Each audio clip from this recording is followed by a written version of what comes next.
What on earth are you doing? Have you lost your mind? How dare you bring such bad luck into this house on a day like this? On the morning of Martha's 85th birthday, her daughter Eleanor stood with her arms crossed, forcing her daughter-in-law Hannah to prepare a banquet for 50 guests, while Hannah was burning with a 104-degree fever. "I am so sorry, Mother. It was an accident, I promise," Hannah gasped, but as the hot soup splattered onto Eleanor's silk dress, the older woman's rage boiled over. In a fit of fury, Eleanor grabbed Hannah by her hair and jerked her head back, forcing a cry of pure agony from her throat. But the cruelty did not stop there. In the middle of the crowded dining room, with every elite guest watching, Eleanor raised her hand and struck Hannah across the face with all her might. The sound of the slap echoed like a gunshot through the silent mansion. A bright red handprint bloomed instantly on Hannah's feverish skin, marking her face as clearly as her heartache. From her bedroom upstairs, old Martha felt the walls of her home tremble. 10 years ago, when she still held the reins of this family, such a barbaric scene was unthinkable. "How dare you lay a finger on her, Eleanor?" Martha whispered, her voice cold with a coming storm. "Today, a grandmother's hidden fury will unleash a typhoon that will tear this house of cards apart." Welcome to our channel where we share the most dramatic stories of life.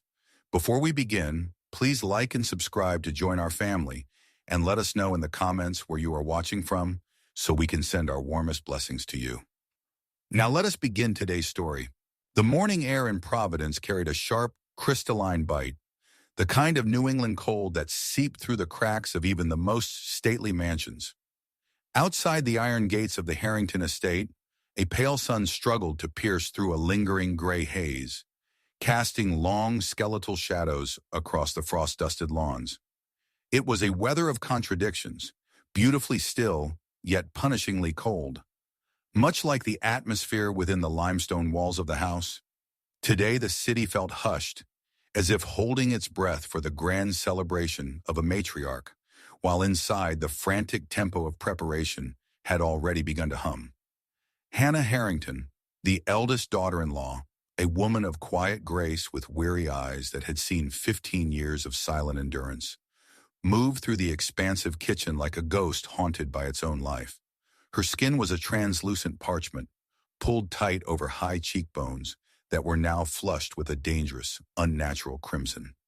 A fever of 104 degrees or 40 DC was raging through her, a silent fire that turned the marrow of her bones to lead and made every breath feel like she was inhaling jagged glass. She reached out to steady herself against the cold marble of the island. Her fingers, scarred with the faint white lines of old kitchen burns and the rough calluses of late-night labor, trembled violently. "The cocoa van needs more burgundy, Hannah, and for heaven's sake, move faster. The guests from Beacon Hill will be here in 3 hours." The voice cut through the air like a whip. Eleanor Harrington, Hannah's mother-in-law, a woman who wore her aristocratic lineage like a suit of armor and possessed an icy stare that could freeze a boiling pot, stood in the doorway. She was impeccably dressed in charcoal silk, not a hair out of place, her presence a stark contrast to Hannah's sweat-stained apron and disheveled hair. I'm on it, Eleanor," Hannah whispered, her voice a dry rasp that barely carried across the room. "Don't use that tone with me," Eleanor snapped, stepping into the kitchen, her heels clicking rhythmically against the tile, a sound Hannah had come to associate with impending judgment. "This is my mother's 85th birthday. 50 of the most influential families in Rhode Island and Massachusetts are coming. If the presentation is anything less than perfection, it will be your head." Hannah nodded, a movement that sent a nauseating spin through her brain. As she turned back to the massive industrial stove, the blast of heat from the burners hit her face, and for a fleeting second, her mind drifted away from the opulent kitchen in Providence. She remembered the day she first arrived in Boston 15 years ago. She had been so young then, her heart full of a naive mythological hope. She remembered the fog that day, a thick, impenetrable blanket that had swallowed the great blue hill and turned the city into a ghostly labyrinth. Back then, she thought the fog was a veil of mystery, a precursor to a grand adventure. She hadn't realized it was a warning. The fog had never truly lifted. It had simply moved into her home, chilling the hearts of the people she called family. She looked at the oven's orange glow. It was a GD moment, a silent transformation hook of her own making, though not the kind she had dreamed of. She had transformed from a hopeful bride into a silent engine that kept the Harrington prestige running, fueled by the very heat that was now threatening to consume her. "Are you daydreaming again?" Eleanor's voice bypassed the ears and seemed to strike Hannah directly in the temples. "The lobster bisque hasn't even been strained. You are pathologically slow, Hannah. I don't know why Henry insists you are capable. Your background is showing. You lack the inherent stamina of our class." Hannah didn't defend herself. She never did. She merely reached for the heavy silver ladle. As she stirred the thickening cream, she felt a drop of cold sweat slide down her spine, clashing with the internal furnace of her fever. She felt like an unlikely hero, a savior in a grease-stained apron, though no one in this house would ever acknowledge the GD sacrifice she made daily. In the corner of the room, tucked into a velvet-lined armchair near the breakfast nook, sat the guest of honor. Martha Harrington, the 85-year-old matriarch, a woman whose face was a map of nearly a century of history, her eyes sharp and observant despite her frail frame, watched the scene in silence. Martha didn't speak, but her gaze lingered on Hannah's trembling hands. There was a silent voice between them, a soul connection that transcended the harsh words Eleanor spat into the air. Martha saw the emotion-based tragedy unfolding in the flush of Hannah's cheeks, a heartbreak that had been brewing for over a decade. "Hannah," Martha murmured, her voice thin but clear, "sit for a moment, child. You look like the winter frost." Eleanor let out a sharp, performative laugh. "Mother, don't coddle her. She has a job to do. Hannah knows that the dignity of this house rests on this dinner. If she's a little tired, it's only because she doesn't manage her time well." Eleanor turned her gaze back to Hannah, her eyes narrowing. 50 covers, Hannah, not 49. If one plate is cold, if one garnish is wilted, I will make sure Henry hears about your incompetence before the dessert is served. Do you understand?" "Yes, Mother," Hannah whispered. The hours bled into a blur of steam, salt, and searing pain. Hannah moved through the motions by muscle memory alone. She seared the scallops, glazed the root vegetables, and whisked the sauces until her muscles screamed. The fever was no longer just a heat. It was a hallucinatory weight. The kitchen walls seemed to pulse in time with her heartbeat. Every time she felt her knees buckle, she thought of the miracle faith-based hope she used to have. She used to believe that if she worked hard enough, if she was good enough, the ice in Eleanor's heart would melt. But 15 years had taught her that some hearts were made of permafrost. By late afternoon, the house began to fill. The distant sound of a string quartet filtered into the kitchen, a lyrical and reflective melody that felt like a mockery of Hannah's internal chaos. She could hear the tinkling of crystal glasses and the low, polished murmur of the Boston elite. "It's time for the first course," Eleanor commanded, appearing again like a dark omen. "The French onion soup. It must be served piping hot. Take the tureen out now." Hannah reached for the massive, ornate porcelain tureen. It was a heavy heirloom piece, filled to the brim with boiling broth and caramelized onions. As she lifted it, the weight felt impossible. Her vision flickered. One moment the kitchen was clear, the next it was obscured by a dark, swirling mist that reminded her of that first day in Boston. She took a step toward the swinging dining room doors. The floor felt like it was tilting beneath her feet, a deck of a ship in a storm. One step, 2 steps. The heat from the soup rose up, mingling with the fire in her blood.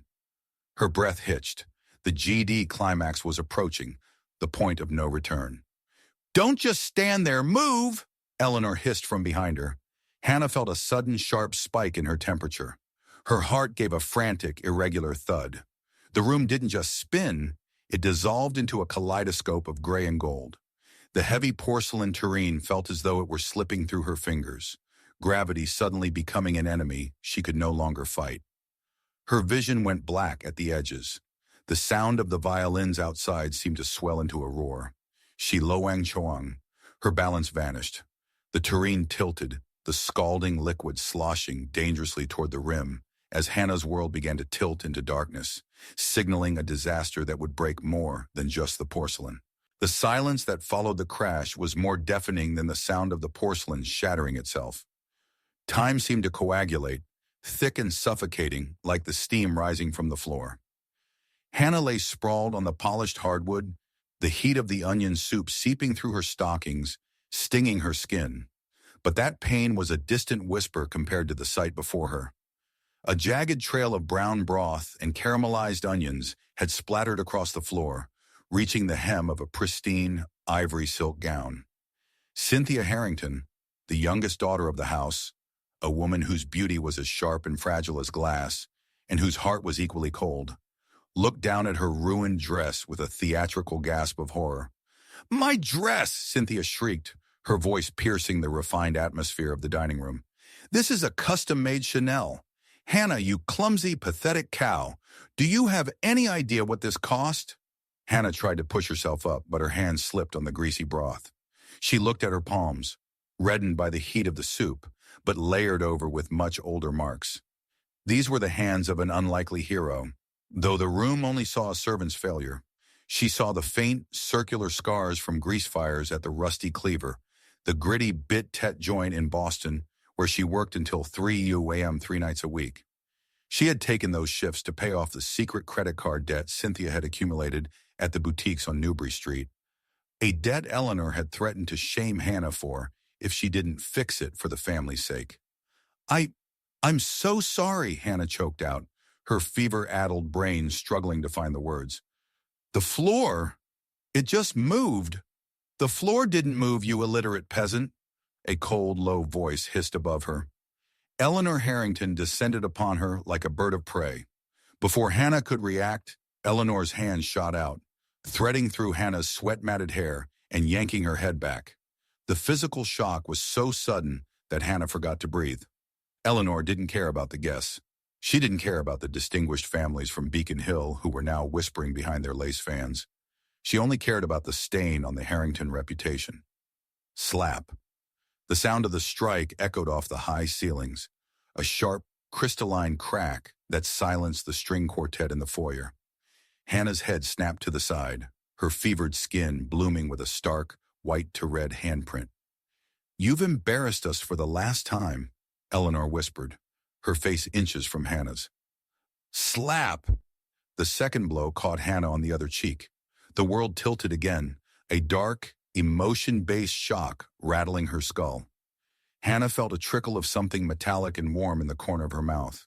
"Mother, look at her!" Cynthia laughed, a cruel melodic sound as she pulled her stained silk away from the mess. "Look at that pathetic apron. She looks like she crawled out of a gutter in South Boston. I told you she was too unrefined for this house. She's probably drunk on the cooking wine." Hannah looked up from the floor, her vision swimming. She saw the faces of the guests, masked in a terrifying, polite indifference. To them, this was merely a dramatic, silent voice interlude in an otherwise tedious evening. No one moved to help.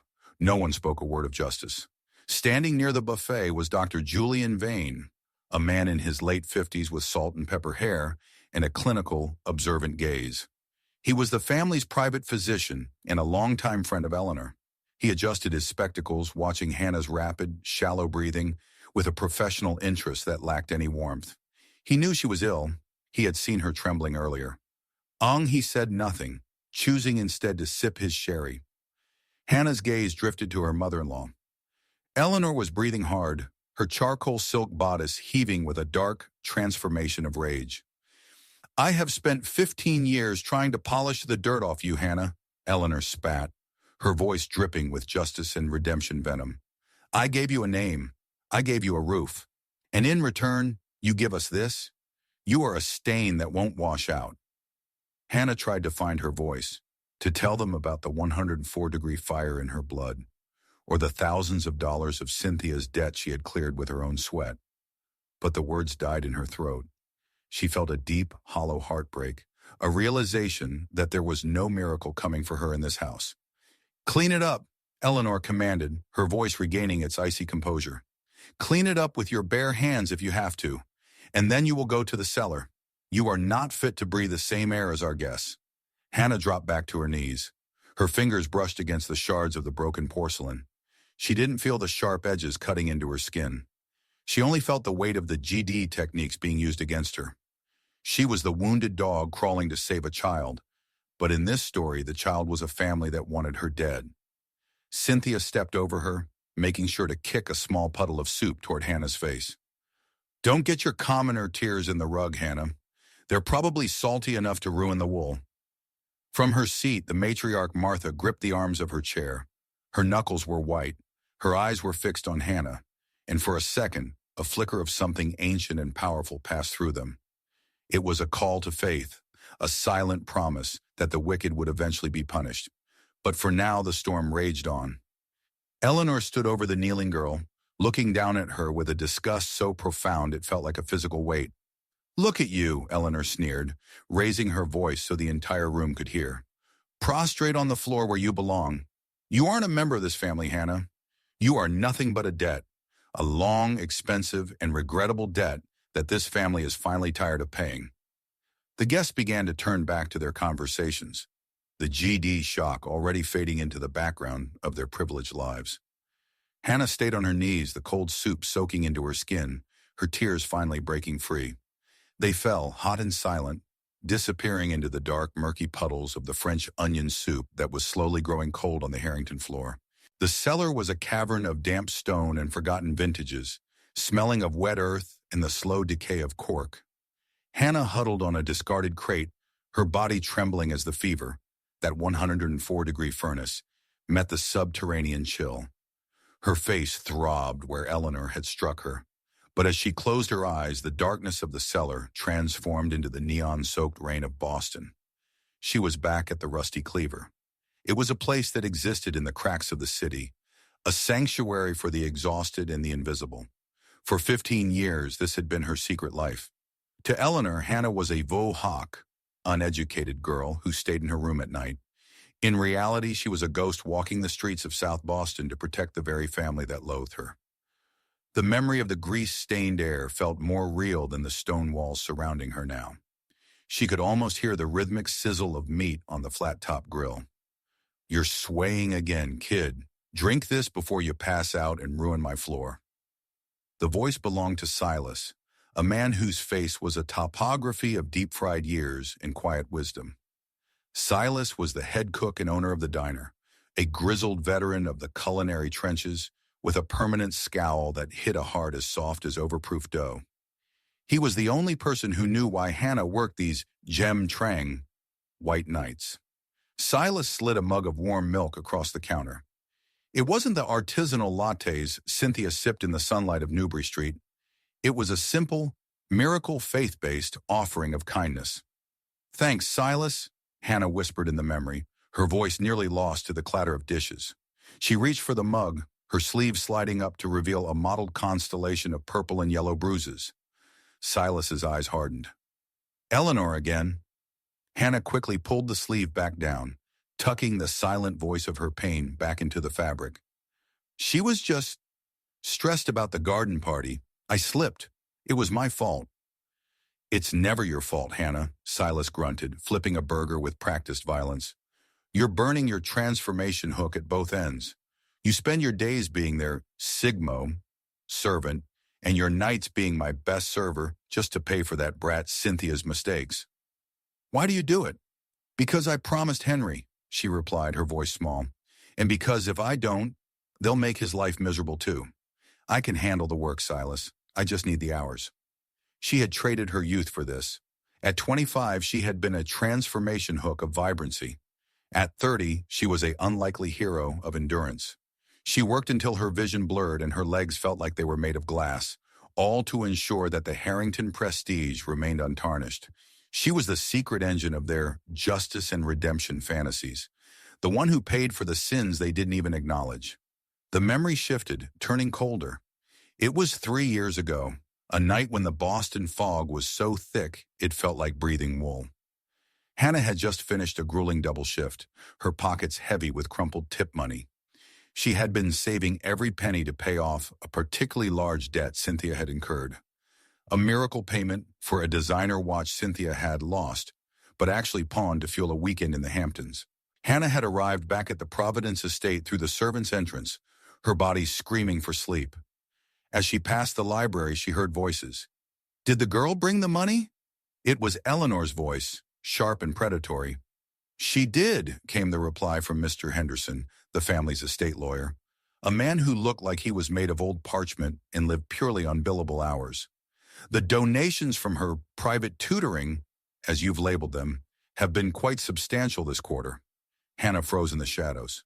Tutoring? Eleanor had told the lawyer the money came from Hannah's non-existent tutoring jobs to avoid questions about where a Harrington daughter-in-law was getting thousands in cash. "Good," Eleanor sneered. "I've already picked out the new diamond tennis bracelet for Mrs. Montgomery's daughter. It's a graduation gift. We must maintain our standing if we want the Montgomerys to back Henry's firm." Hannah felt the ground vanish beneath her. The watch, Cynthia's debt. It was a lie. Eleanor hadn't used the money to clear Cynthia's mistakes to save the family name. She had used Hannah's Mohoi Nukmat, blood, sweat, and tears, to buy Kwajatien, expensive gifts, for strangers, to grease the wheels of a social circle that Hannah wasn't even allowed to enter. "But Eleanor," Henderson ventured, "the girl looks unwell. Perhaps you should let her rest." "Rest?" Eleanor laughed, a sound like glass breaking. "She is a beast of burden, Henderson. She was born for it. Her labor is the only thing of value she brought into this family. Why should I care if a commoner is tired? As long as the check's clear, she can work until she drops." In the cellar, the memory shattered. Hannah let out a jagged sob, her hot tears hitting the cold stone. That had been the night she realized her healing journey was a treadmill of despair. She wasn't an unlikely hero to them. She was a call-to-faith commodity to be consumed. Every GD technique she had used to justify her suffering, the emotion-based hope for love, the miracle of eventual acceptance, was revealed as a silent voice of delusion. She had sacrificed her health and her heart for a justice and redemption that Eleanor would never grant. As she sat in the dark, the fever spiked again, making the damp cellar walls seem to pulse. Hannah looked at her hands, the hands that Silas had tried to heal with warm milk, the hands that Eleanor had used to buy her way into high society. She realized then that the justice she had been waiting for wouldn't be given. It would have to be taken. The GD techniques weren't just descriptions of her pain, they were the blueprints for her survival. Outside, the party continued. Above her head, the heavy footsteps of the elite vibrated through the floorboards. She could hear Cynthia's high-pitched laughter and Eleanor's practiced melodic greetings. They were celebrating a birthday, but in the silence of the cellar, Hannah felt something else being born. It was a call to faith, not in the Harringtons, but in herself. She thought of Silas's warm milk and his rough, silent voice of concern. She thought of the unlikely hero she had been for 15 years. The fever burned, but for the first time it didn't feel like it was destroying her. It felt like it was tempering her, like the transformation hook of a blade being forged in the fire. Hannah realized she was no longer just a mon debt. She was the one who held the ledger. The GD story of her life was about to change. The justice and redemption wasn't a graduation gift for a stranger. It was the storm coming for the woman in charcoal silk. The Harrington mansion breathed with a heavy, suffocating opulence. But in the master suite on the second floor, the air was different. It smelled of lavender, old parchment, and the sharp medicinal tang of peppermint. Martha Harrington sat in her high-backed wing chair, her body draped in an embroidered pashmina that felt like a weight of centuries. To the world, she was a frail relic, a silent spectator to her daughter Eleanor's tyrannical reign. But behind those clouded, milky eyes lay a mind as sharp as a Victorian razor, recording every injustice, every slap, and every tear. Martha watched the shadows dance across the mahogany wainscoting. She was a master of the silent voice technique. For years, she had cultivated the persona of a fading mind to better observe the predators in her own hallway. She remembered the nights when the house was supposedly asleep. The door would creak, a sound so faint only a focused ear could catch it, and Hannah would slip in. Hannah never came for money or to complain about Eleanor's emotion-based outbursts. She came with a basin of warm water and a bottle of arnica oil. "Does it hurt tonight, Grandma Martha?" Hannah would whisper, her voice a transformation hook of gentleness in a house of thorns. Hannah would kneel, her own back aching from a double shift at the diner, and massage Martha's swollen, arthritic feet.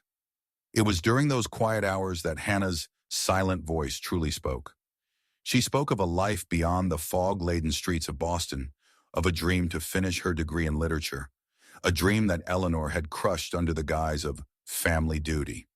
In stark contrast, Eleanor only entered this room with the scent of expensive perfume and the cold breath of the justice and redemption hook. Eleanor didn't bring warm water, she brought ledgers and lawyers' queries. "Mother, the estate taxes are rising," Eleanor would say, leaning over Martha as if checking for a pulse. "We need to discuss the codicil in the will regarding the Providence properties.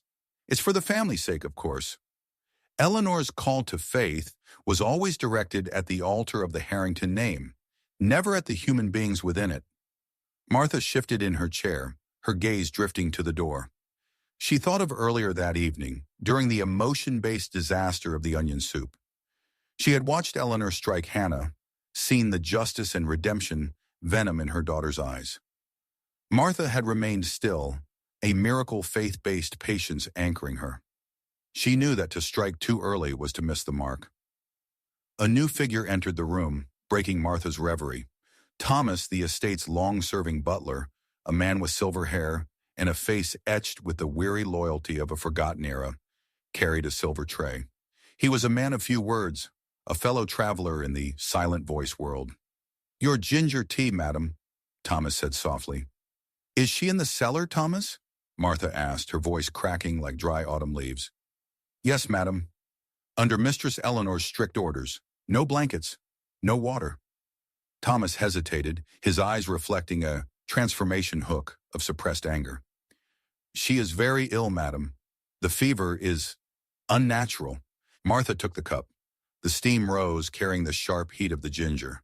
This tea was a miracle in a cup. Hannah had spent months perfecting the recipe to soothe Martha's stomach. Every evening, Hannah would bring it, the healing journey of the tea warming Martha's insides more than any medicine. "Eleanor thinks I am deaf," Martha murmured, more to herself than to Thomas. "She thinks my mind is as brittle as my bones." Martha remembered a specific afternoon, just a week prior. She had been napping in the conservatory when Eleanor had cornered Hannah. "You are a silent voice of failure, Hannah," Eleanor had hissed, her words a justice and redemption hook, meant to satisfy her own twisted desire for punishment. "You think working at that filth-ridden diner makes you an unlikely hero? It makes you a commoner playing at martyrdom. You will pay for Cynthia's debts until I say you are done, or I will tell Henry you've been gambling his earnings away." Hannah had said nothing. She had merely bowed her head, the unlikely hero taking the blow to protect her husband. Martha had felt a call to faith in that moment, not a religious one, but a faith in the resilience of the human spirit. Thomas moved to clear a stack of books from the side table, and that's when Martha saw it. Tucked between the cushion of the armchair and the wooden frame was a small, tattered notebook with a blue linen cover. It must have fallen from Hannah's pocket during the struggle when Eleanor had yanked her hair. "Leave us, Thomas," Martha commanded. Once the door clicked shut, Martha reached out with trembling fingers. Her heart hammered against her ribs, an emotion-based shock of anticipation. She opened the book. It wasn't a diary. It was a ledger. As Martha turned the pages, a miracle faith-based revelation dawned on her. Page after page was filled with meticulous, cramped handwriting. It was a record of every cent Hannah had earned at the Rusty Cleaver. Next to each entry was a corresponding debt of the Harrington family. Chalked 14, $450, Cynthia's overdue boutique bill, Newbury St. Navi 2, $200, interest on Eleanor's charity loan. Deck 12, $300, Cynthia's lost diamond earrings, actually pawned. Hannah hadn't just been working, she had been a transformation hook for the family's survival, a silent, unlikely hero who was single-handedly propping up the facade of Harrington wealth. She had recorded the justice and redemption she was buying with her own lifeblood. But the most damning entry was on the final page. dated only 2 days ago. Eleanor told me the $5,000 from the double shifts was for the mortgage. Found a receipt in the trash today. It was for a custom emerald necklace Eleanor bought for herself. She told Henry it was a gift from a distant relative.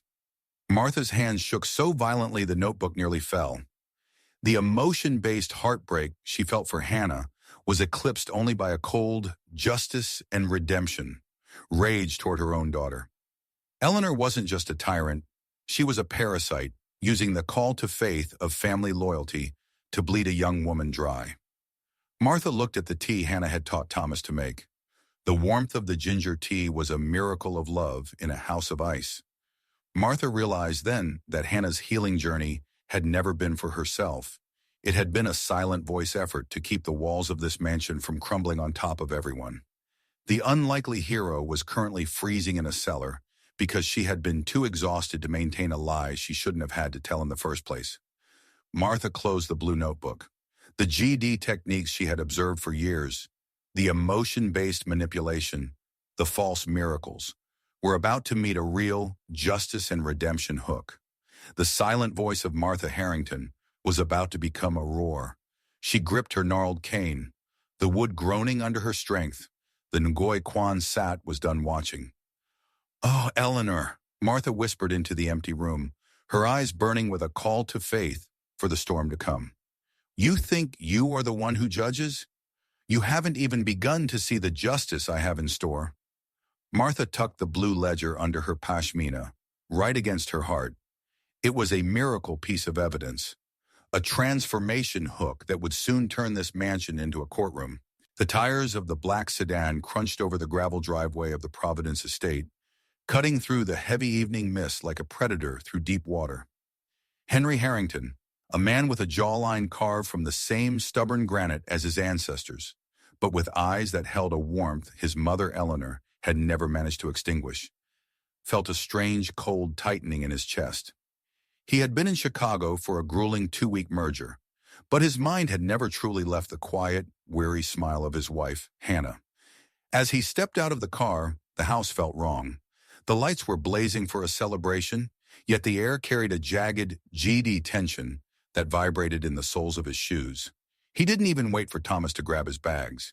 He pushed through the heavy oak doors, his coat still damp from the New England drizzle. "Hannah," he called out, his voice echoing off the vaulted ceilings. The grand foyer was empty, but the distant clinking of silverware and the low hum of voices from the dining room told him the party was in full swing.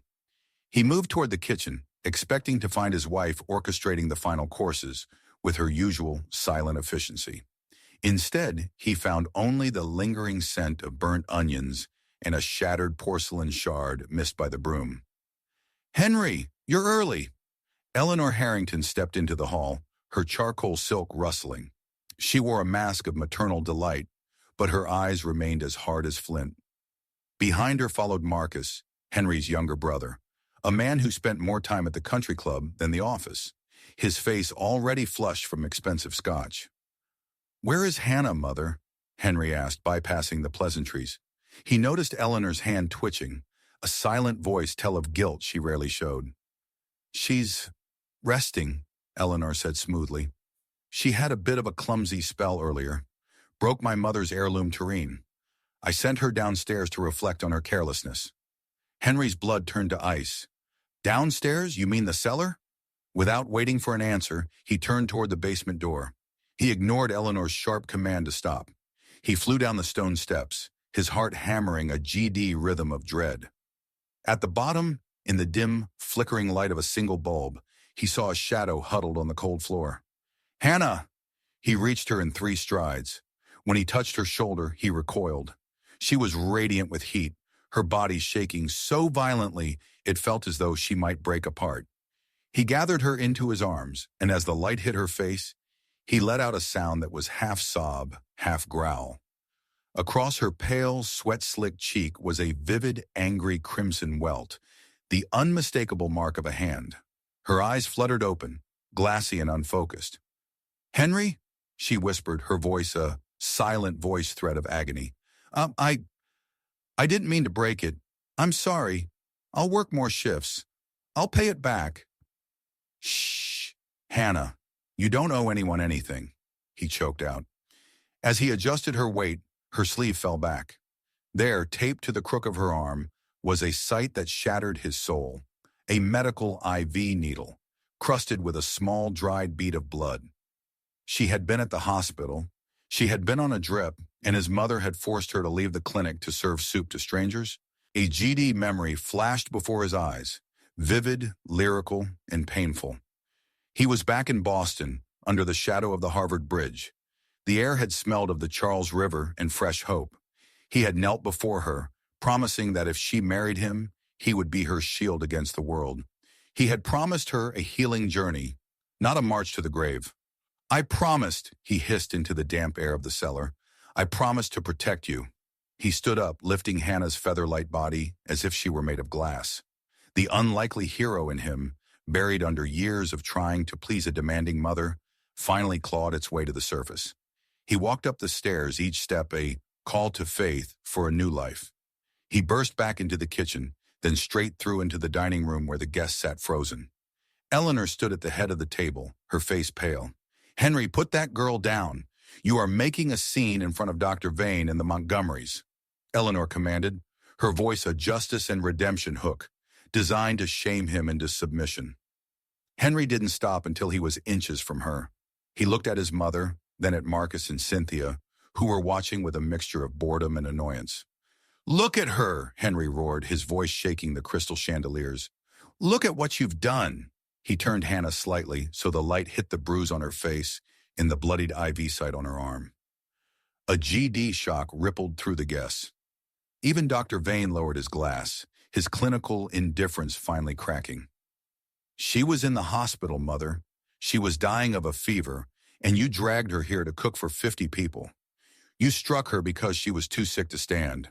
Henry's voice dropped to a terrifying, emotion-based whisper. I saw the needle. I saw the blood. She is a Harrington daughter-in-law, Eleanor shrieked, her mask slipping. She has duties. She is a silent voice of nothing without this family. No, Henry said, his eyes burning with a justice and redemption fire.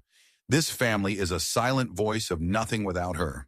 She has worked herself to the bone to pay for your miracle lifestyles while you treated her like a beast of burden. Marcus stepped forward, swaying slightly. Come on, Henry. Don't be so dramatic. It's just a fever.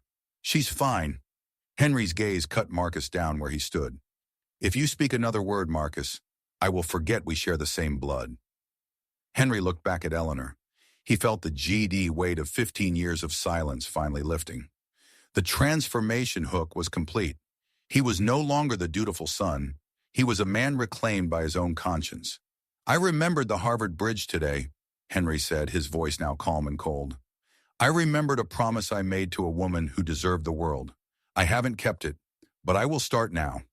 He tightened his grip on Hannah, who had tucked her face into the crook of his neck, seeking the miracle of his warmth. You call this a home, Mother? You call this a family? Henry asked, looking around the opulent room. This isn't a home, it's a mausoleum, and I won't let my wife be the next thing you bury here. He turned toward the front door, his back to the stunned silence of the room. Henry, if you walk out that door with that girl, you are dead to this estate. Eleanor's voice rose to a call to faith of desperation. You will lose everything. Your position, your inheritance, everything. Henry stopped at the threshold. He didn't turn around.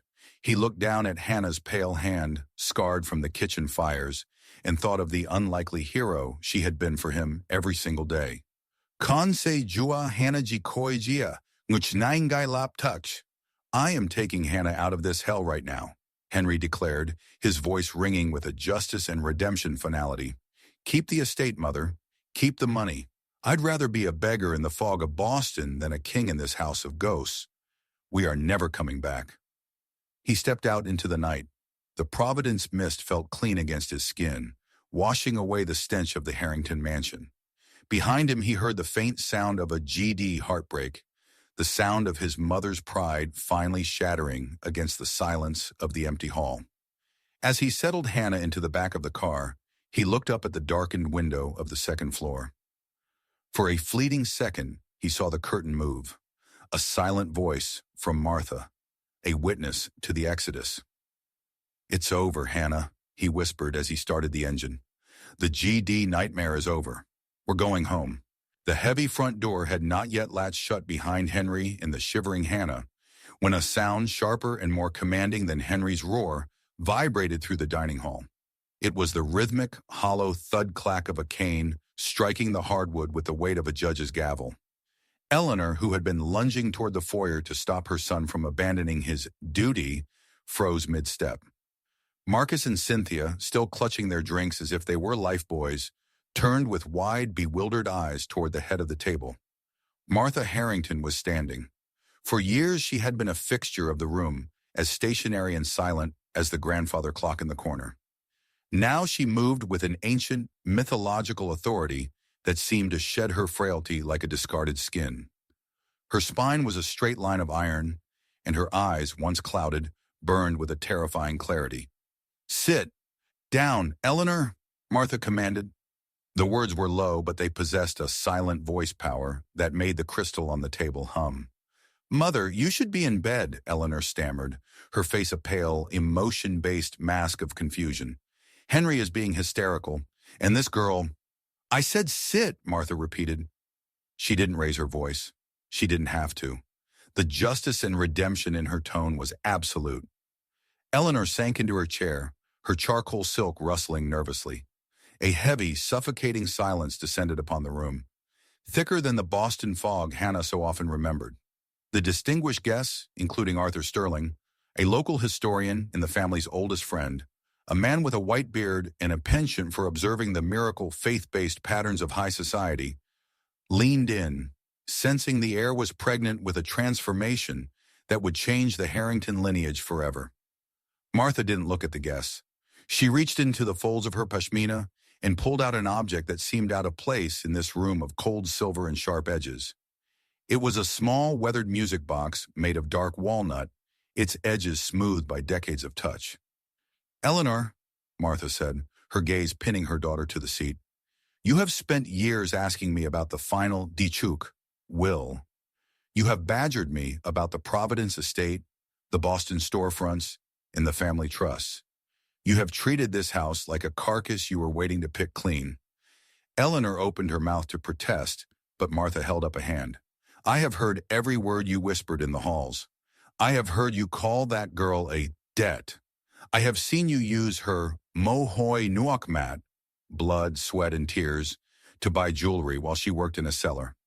Cynthia, sensing a shift in the wind, suddenly moved toward Martha with a performative, sugary, miracle faith-based concern. "Grandma, we were only doing what was best for the family. Hannah just didn't understand our ways. Let me help you back to your chair." "Do not touch me, Cynthia," Martha snapped, the unlikely hero within her finally showing its teeth. "You are a parasite in a silk dress. You have spent 15 years mocking the only person in this house with a soul." Martha placed the music box on the table. With a slow, deliberate motion, she wound the key. A tinkling, melancholic melody, Claire de Lune, began to play, its silent voice notes cutting through the tension. As the lid opened, it didn't reveal a spinning ballerina.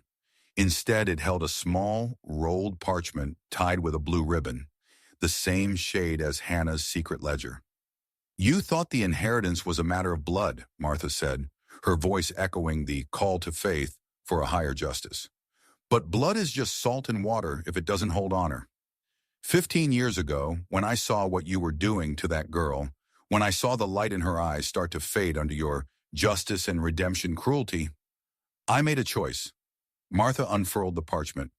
Arthur Sterling, the historian, adjusted his glasses, his breath hitching in a miracle faith-based realization.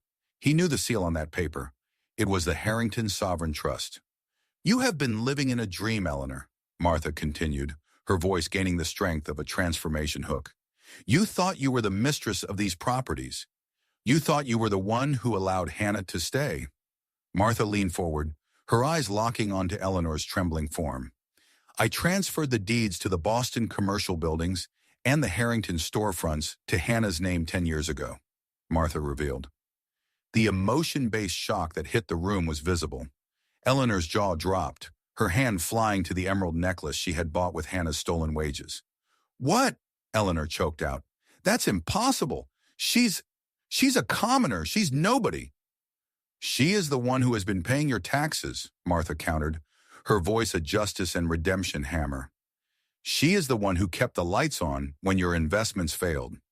Every storefront you walk past on Boylston Street, every cent of rent that keeps this mansion from being foreclosed, it belongs to her. It has always belonged to her." Cynthia gasped, her miracle of a lifestyle suddenly dissolving into thin air. Marcus looked as though he might be sick. The guests began to murmur, a GD wave of scandal rippling through the elite. "Kemakach ngoi koi thong chin la chunhan, that sukwa gyajin nai." "The person you look down upon is the true owner of this family," Martha declared, her voice ringing with a justice and redemption finality. "She is the unlikely hero who propped up your pride with her own exhaustion," Martha said, her gaze turning to the foyer where Henry had disappeared into the fog. "And you struck her. You humiliated her in front of the very people whose respect she was buying for you."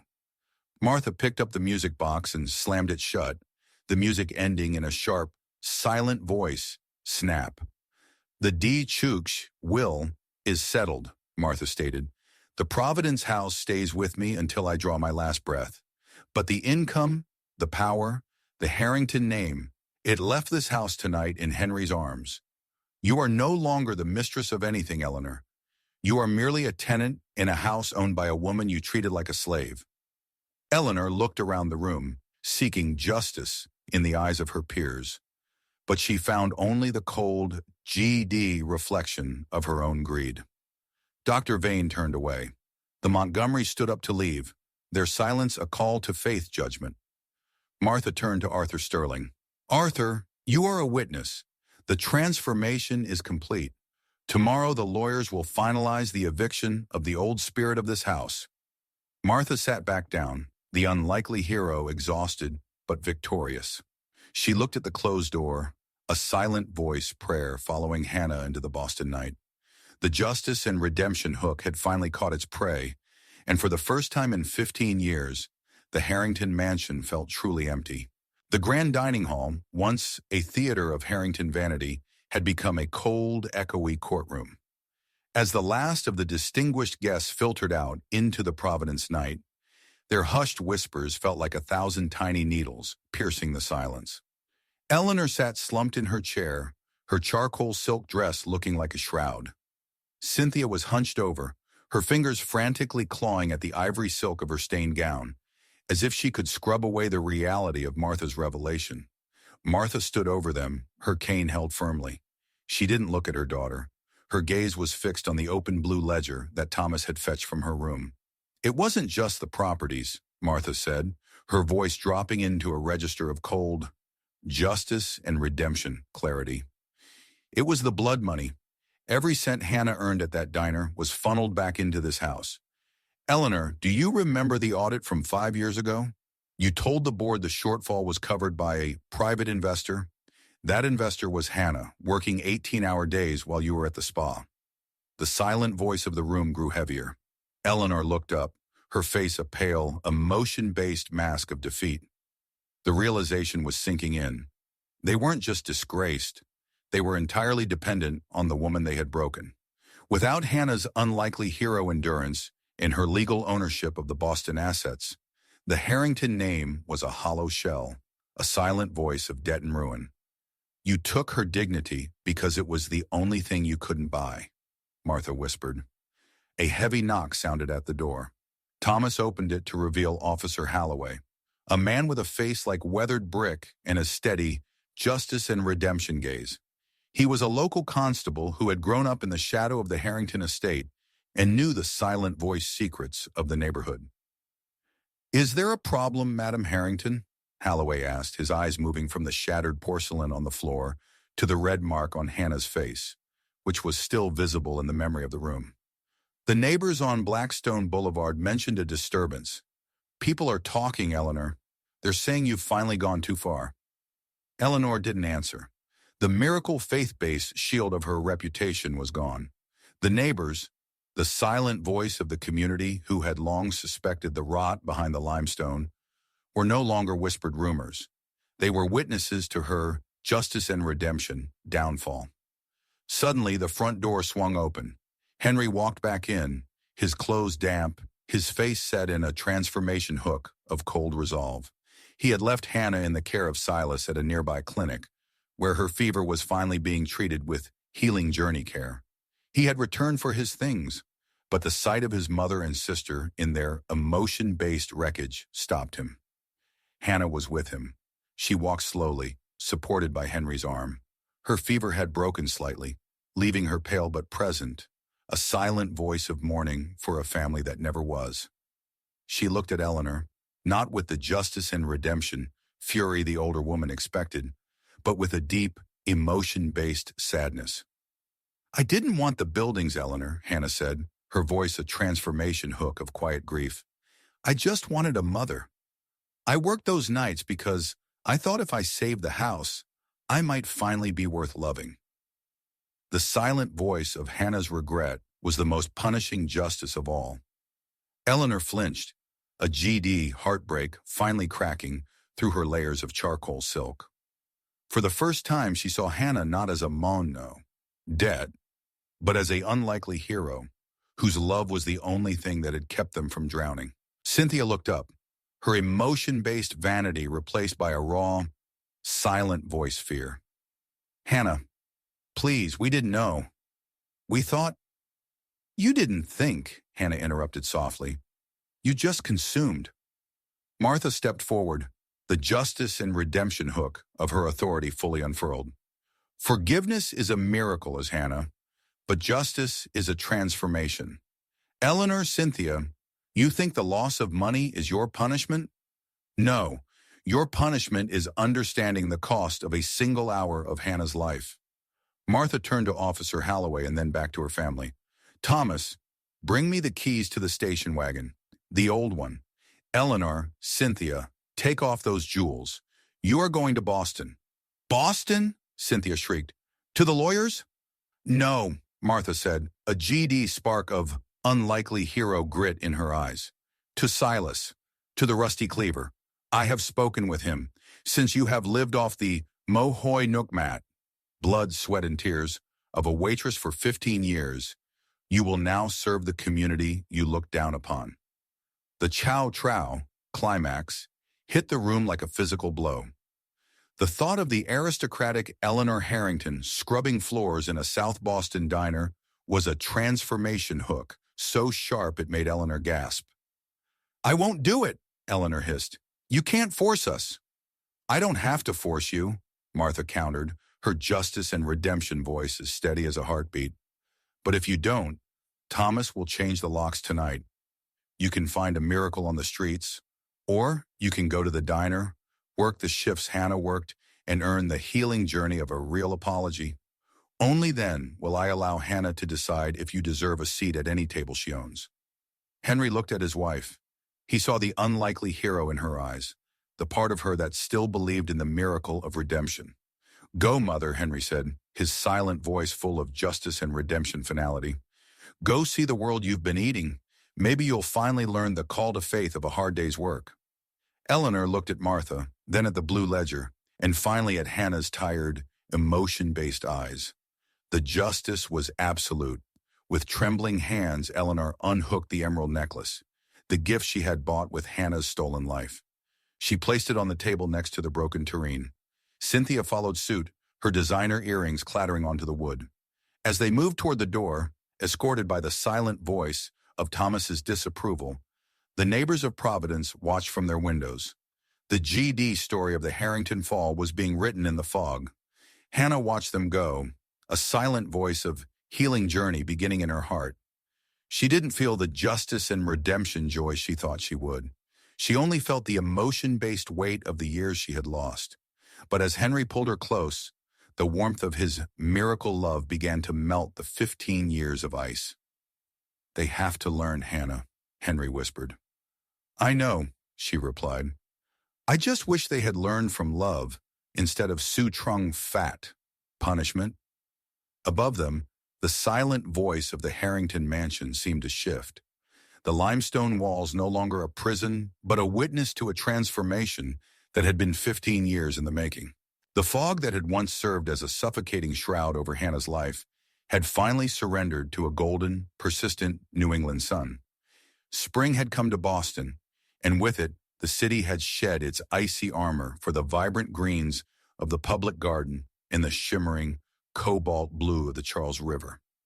The air was no longer thick with the scent of burnt onions and stagnant secrets.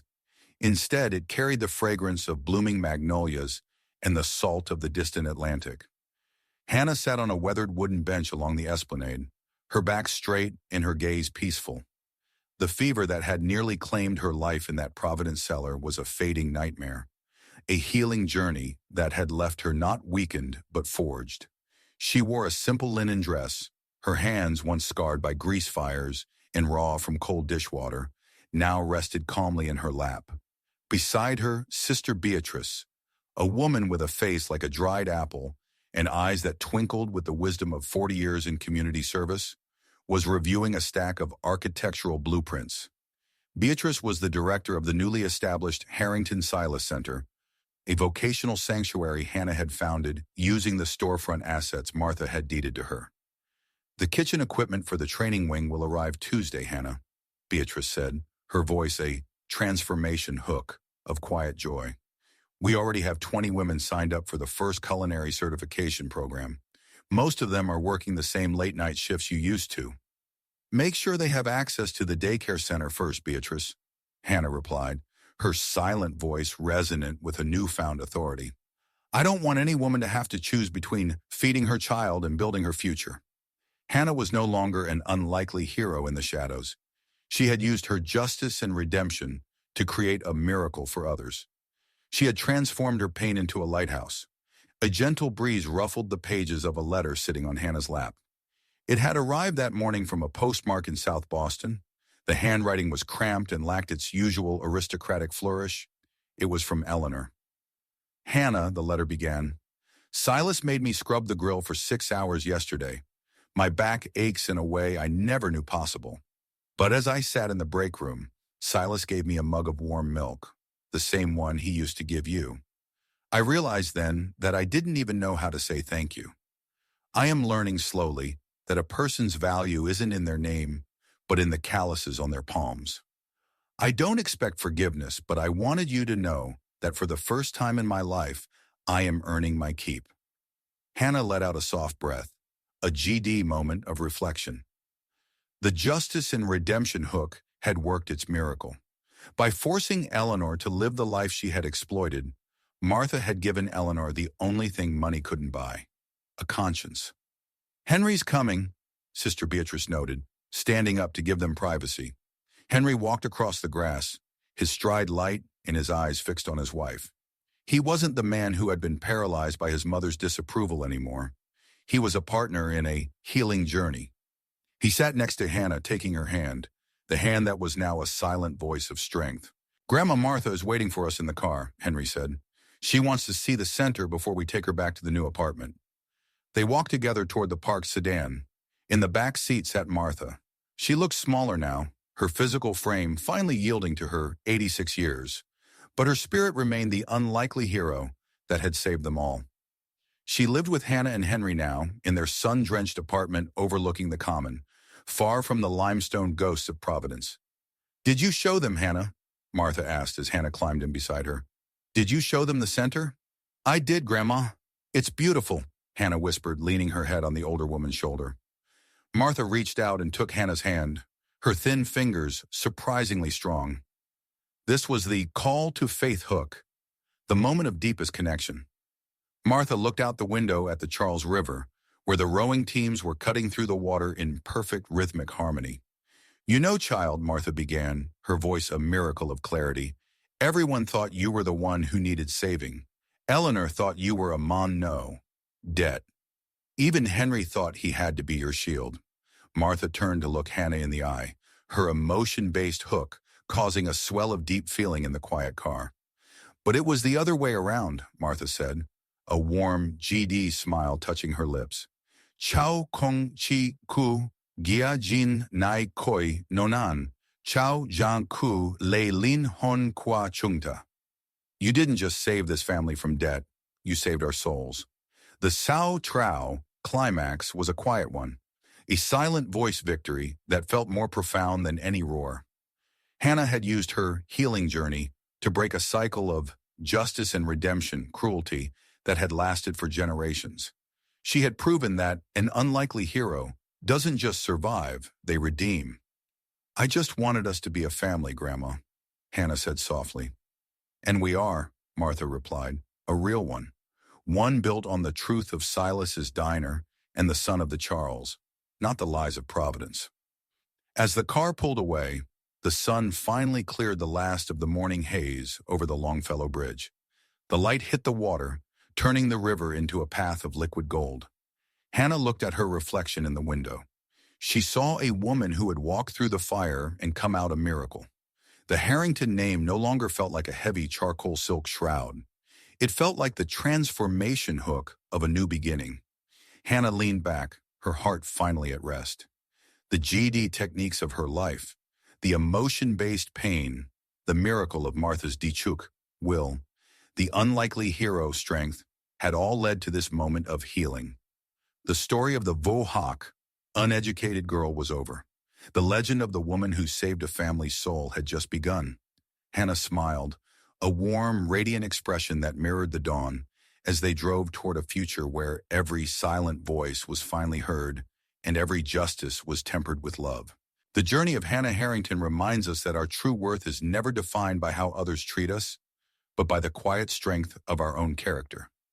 We often find ourselves in white nights, working tirelessly for those who may never say thank you, feeling like an unlikely hero in a world that only values surface-level success.